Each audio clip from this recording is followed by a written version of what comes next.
नमस्कार, बहुत बहुत स्वागत आपका आदि टीवी पर। मैं हूं आपके साथ पारुल। आज है बेहद ही खास दिन क्योंकि आज नरेंद्र मोदी तीसरी बार प्रधानमंत्री पद की शपथ लेने जा रहे हैं। और इसी बीच आपको बता दें, तमाम राज्यों से सांसदों को अलग अलग जगहों से अलग अलग संख्या में पीएम बनाया जा सका, मंत्री पद की शपथ दिलाई जा सकती है। पीएम मोदी आज शपथ लेने वाले हैं। और देखिए, उत्तर प्रदेश की हम बात करें तो राजनाथ सिंह सांसद हैं लखनऊ से, वो भी इस दौरान शपथ लेंगे। जितिन प्रसाद का नाम भी चल रहा है, महाराजगंज से पंकज चौधरी का नाम है, कमलेश पासवान बांसगांव से, अनुप्रिया पटेल मिर्जापुर से अपना दल एस की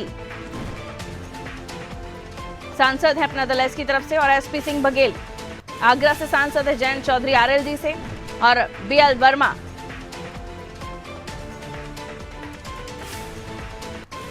इनके नाम दौड़ में हैं। तो यूपी के बड़े चेहरे मोदी कैबिनेट का हिस्सा होंगे। राजनाथ सिंह तीसरी बार केंद्रीय मंत्री बनने जा रहे हैं। सांसद जितिन प्रसाद भी मंत्री बनने जा रहे हैं। इसके अलावा पंकज चौधरी का नाम शामिल है, कमलेश पासवान का नाम शामिल है, अनुप्रिया पटेल, एसपी सिंह बघेल, जयंत चौधरी, बीएल वर्मा का नाम भी शामिल है।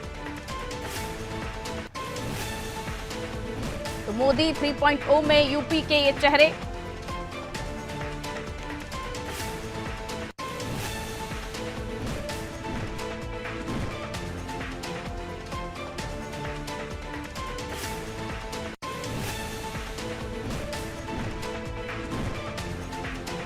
तो देखिए, उत्तर प्रदेश जहां इस बार इतना खास प्रदर्शन नहीं रहा, यूं कहें कि जितनी पिछले बार थी उसमें से हाफ हुई है बीजेपी यूपी में।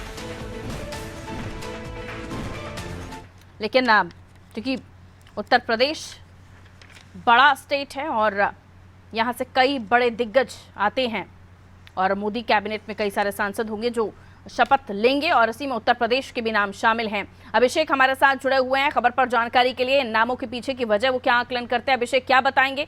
इन तमाम नाम जिनमें राजनाथ सिंह, जितिन प्रसाद, पंकज चौधरी, कमलेश पासवान, अनुप्रिया पटेल अपना दल एस से, और एसपी सिंह बघेल के साथ जयंत चौधरी, बीएल वर्मा, ये नाम जो चल रहे हैं, ये कहा जा रहा है कि आज ये शपथ ले रहे हैं। क्या बताएंगे इन नामों के पीछे का कारण, वजह, और आज जब ये शामिल हो जाएंगे तो इसके इफेक्ट उत्तर प्रदेश की पॉलिटिक्स पर कैसे पड़ेंगे? बिल्कुल पारुल जी, आपने बहुत वाजिब सवाल किया है। अगर बात की जाए समीकरण की तो देखिए, इस बार के चुनाव जी, अगर भारतीय जनता पार्टी समाजवादी पार्टी से पिछड़ी है तो कुर्मी और दलित ये दो वर्ग ऐसा है जिसने बड़ी भूमिका निभाई और कांग्रेस और समाजवादी पार्टी का बड़ी संख्या में समर्थन किया है। यही वजह है कि 6 से 7 सांसद कुर्मी बिरादरी से जीत कर आए हैं समाजवादी पार्टी से।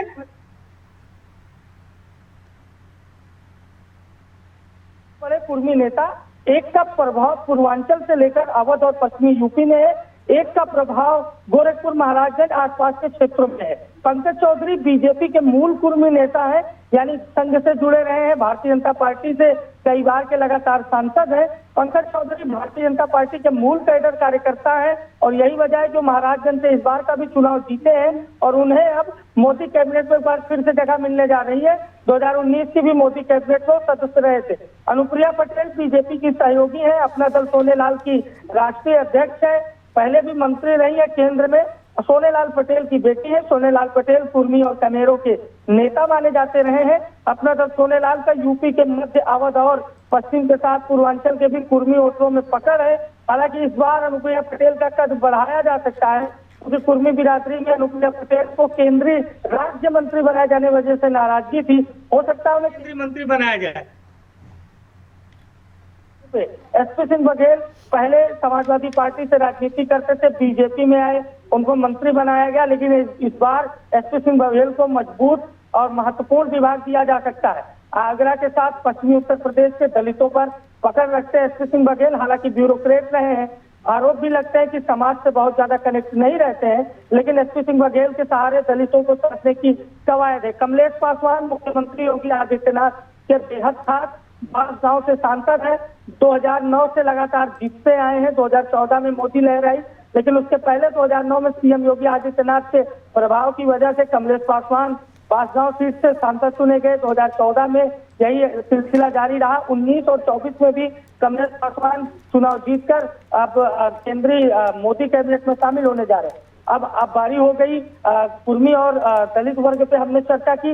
राजपूत वर्ग पे आते हैं। राजनाथ सिंह पूर्व मुख्यमंत्री रहे हैं उत्तर प्रदेश से, रक्षा मंत्री रहे हैं, गृह मंत्री रहे हैं और एक बार फिर से उन्हें बड़ा विभाग दिया जा सकता है। खबर है कि उन्हें फिर से गृह मंत्री बनाया जा सकता है, लेकिन ऐसी हुई खबरें आ रही है कि रक्षा मंत्री के ही पद पर वो बने रहेंगे। तो राजनाथ सिंह का भी मोदी कैबिनेट में जो जगह है वो ठीक है। मोदी कैबिनेट में जो राजनाथ सिंह का स्थान है वो पूरी तरीके से पक्का है। जितिन प्रसाद बड़े नेता रहे कांग्रेस के, धौरहरा से वो सांसद भी रहे। हालांकि इस बार उन्हें उत्तर प्रदेश में एमएलसी बनाकर पीडब्ल्यूडी का महत्वपूर्ण विभाग दिया गया था योगी कैबिनेट में, लेकिन अब उन्होंने चुनाव जीता है पीलीभीत से, बड़े मार्जिन से चुनाव जीते हैं, बड़े ब्राह्मण चेहरे हैं, तो उन्हें कैबिनेट में जगह मिलने जा रही है। लेकिन क्षत्रिय, ब्राह्मण, दलित और कुर्मियों के साथ ही लोधी बिरादरी, यानी आप देखेंगे कल्याण सिंह उत्तर प्रदेश के मुख्यमंत्री रहे थे, लोधी वर्ग से आते हैं। पश्चिमी यूपी की राजनीति में लोधियों का मजबूत दबदबा है।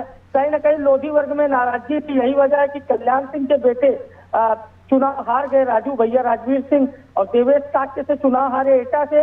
तो इस बार लोधियों को साधने के लिए बीएल वर्मा को मंत्री बनाया जा रहा है। ये कुर्मी लोधी बिरादरी से है और इनको मंत्री बनाया जा रहा है। जयंत चौधरी बीजेपी के यूपी में सबसे बड़े सहयोगी के रूप में उभर कर सामने आए।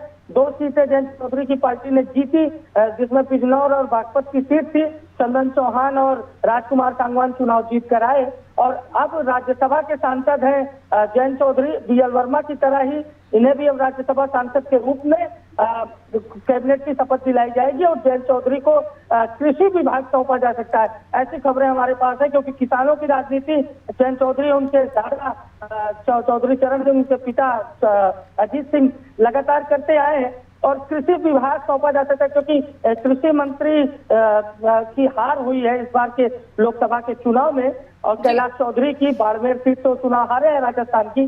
तो हो सकता है इस बार जो कृषि विभाग है वो जयंत चौधरी को सौंपकर किसानों को साधने की तैयारी हो, क्योंकि हरियाणा में विधानसभा का चुनाव है और जाटों और किसान वर्ग में जयंत चौधरी की मजबूत पकड़ है। तो हरियाणा विधानसभा चुनाव के पहले जयंत चौधरी की ताजपोशी बीजेपी के लिए बेहद फायदेमंद साबित हो सकती है। तो कुल मिलाकर पारुल जी, ये पूरा समीकरण है जिसमें 2 कुर्मी हैं, 2 दलित हैं, 1 क्षत्रिय, 1 ब्राह्मण, 1 लोधी और 1 जाट, यानी ये पूरा गुलदस्ता तैयार यूपी से किया गया है और इस गुलदस्ते को यूपी की जनता को भेंट किया जाएगा।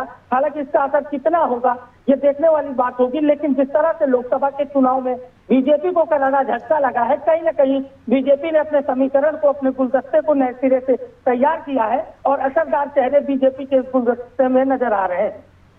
बिल्कुल अभिषेक, बहुत शुक्रिया तमाम समीकरण को समझाने के लिए। देखिए, ब्राह्मण, दलित, ओबीसी, तमाम तरह के कास्ट फैक्टर को ध्यान में रखते हुए, जातिगत समीकरणों को भी साधते हुए, और चूंकि जयंत चौधरी के बारे में बताया अभी हमारे सहयोगी अभिषेक ने कि किसानों में अच्छी पकड़ है और किसानों के नेता के तौर पर भी देखे जाते हैं, तो हो सकता है उन्हें कृषि मंत्रालय दिया जाए। ओवरऑल उत्तर प्रदेश को जो ये नाम है जो लगातार हम आपको बता रहे हैं, इनसे प्रतिनिधित्व तो मिलेगा और अलग अलग जातियों को साधने की भी कोशिश की गई है। तो हर एक जाति का फूल इसमें होगा, पूरा गुलदस्ता इसमें तैयार किया जा रहा है, जिसमें दलित, ओबीसी, ब्राह्मण, तमाम फैक्टर्स को ध्यान में रखते हुए आगे निर्णय लिए गए हैं और जल्द ही ये सब कुछ आपके सामने होगा।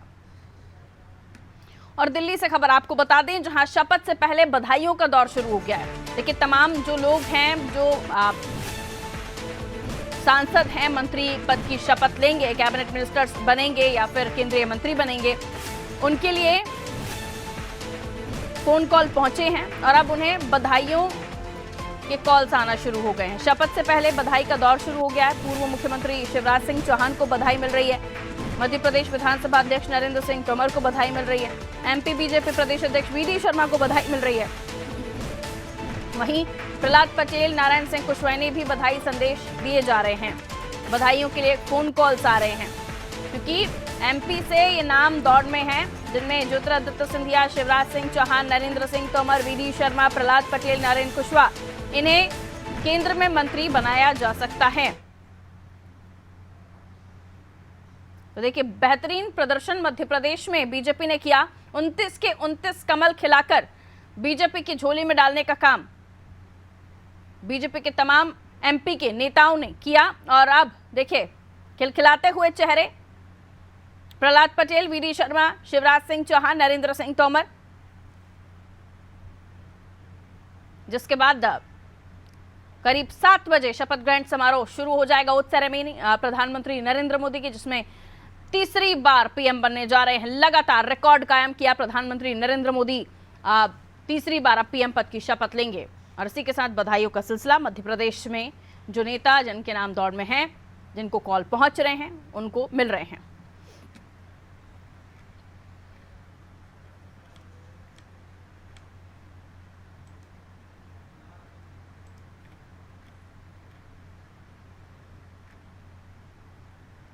और चलिए इसी बीच आपको बता दें, मध्य प्रदेश विधानसभा अध्यक्ष नरेंद्र सिंह तोमर का बयान इस पर सामने आया है। और देखिए जो बधाई संदेश मिल रहे हैं, नरेंद्र सिंह तोमर ने तीसरी बार पीएम पद की शपथ लेने के लिए प्रधानमंत्री नरेंद्र मोदी के लिए कहा कि आने वाला कल भारत के लिए सुनहरा है। तीसरी बार पीएम पद की शपथ लेने वाले हैं नरेंद्र मोदी। तो नरेंद्र सिंह तोमर का बयान, जहां तीसरी बार पीएम पद की शपथ लेने वाले नेता प्रधानमंत्री नरेंद्र मोदी बन रहे हैं, और उसको लेकर नरेंद्र सिंह तोमर ने क्या कुछ कहा है, आइए सुनते हैं। प्रधानमंत्री पद की शपथ तीसरी बार लेने वाले प्रधानमंत्री नरेंद्र मोदी जी हैं। हम सबका सौभाग्य है कि उनको तीसरी बार लगातार प्रधानमंत्री बनते हुए हम लोग साक्षी बन रहे हैं और यह अवसर देख पा रहे हैं। प्रधानमंत्री नरेंद्र मोदी जी की दूरदृष्टि से देश ही नहीं दुनिया वाकिफ है और उनका योग्य नेतृत्व इस बात के लिए पूरे देश को आश्वस्त करता है कि आने वाला कल भारत के लिए सुनहरा है। आने वाले कल में उनके नेतृत्व में जनता के सहयोग से भारत विकसित भारत के रूप में तब्दील होगा। तो देश की राजधानी दिल्ली में शपथ ग्रहण से पहले नरेंद्र मोदी ने संभावित मंत्रियों के साथ पहले बैठक की। इस दौरान उन्होंने 100 दिन के रोड मैप पर चर्चा की है और उसे लागू करने के निर्देश भी दे दिए हैं। प्रधानमंत्री आवास पर 22 सांसदों के साथ हुई बैठक में मोदी ने कहा, 5 साल का रोड मैप भी तैयार है, आप उस पर जी जान से जुट जाएं। उन्होंने कहा कि हमारी सरकार का लक्ष्य साल 2047 में भारत को पूरी तरह से विकसित भारत बनाने का है। जनता को एनडीए पर भरोसा है, उसे और मजबूत करना है। वहीं बैठक में चिराग पासवान, मनोहर लाल खट्टर, शिवराज सिंह चौहान, ज्योतिरादित्य सिंधिया, निर्मला सीतारमण समेत दूसरे सांसद भी मौजूद रहे।